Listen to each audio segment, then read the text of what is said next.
I am so mad you have no idea. Two reasons. The first is this letter I got this week from the IRS. They were telling me that since 2015, they noticed that I don't have health insurance. And of course, there's penalties for that. And they let me know that in 2017, the minimum penalty is $695. So I'm going to have to pay that. And if I make a move to healthcare.gov and sign up for Obamacare by the end of the month, I won't have to pay that terrible penalty for 2017. Well, here's why I'm mad. First, it's not because I actually have health insurance, and it is great health insurance. You can't imagine how good it is, and I've had it for years. So I don't know how they came up with their crazy info. But what really makes me mad is this, and I don't want you to miss this. Ready? I do not want the IRS involved in my health care decisions. Period. End of story. I tell you, there's no agency the government has that I fear like the IRS. What's next? The FBI giving me a call? Or maybe the NSA will listen in on some conversations I have with my doctor. Listen, it would not happen were it not for the legislation we lovingly call Obamacare.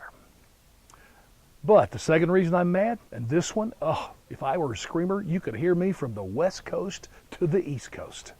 Same time I get this letter, I see from the news that Obamacare is more popular than ever. Its favorability numbers are going higher, especially since Trump was elected. Now, obviously, there's been a lot of talk of repealing Obamacare. And now you realize, of course, the news media is a subsidiary of the Democrat Party. They carry their water, they provide their propaganda, the narrative the Democrats want us to hear.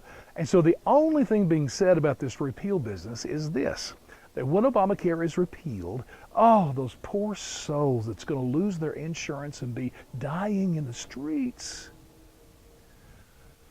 Never mind the fact that if Republicans actually did that or allowed that to happen, it would be political suicide in the next election.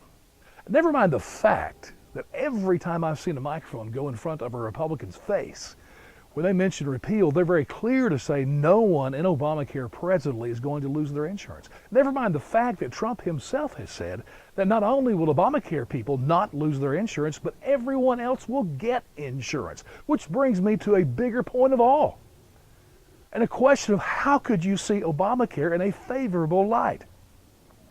You see, Obamacare was sold to us back in, say, 2009 as the answer to so many people that did not have health insurance. And Democrats wore me out with the comments about the thousands of people dying every year because they did not have access to good health care because they didn't have insurance. Well, here's a fact.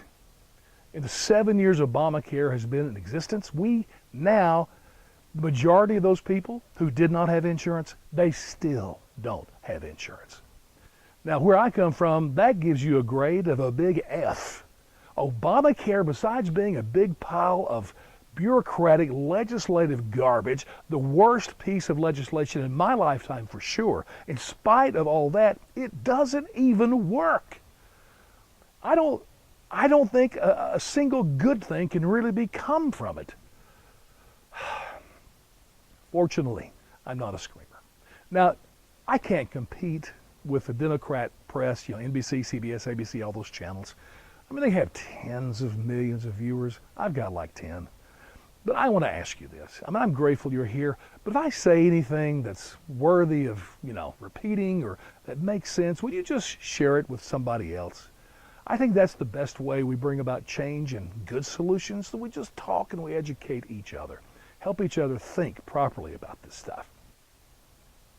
Also, educate me. Please, somebody tell me, how in the world could Obamacare become more popular than it was? I don't know.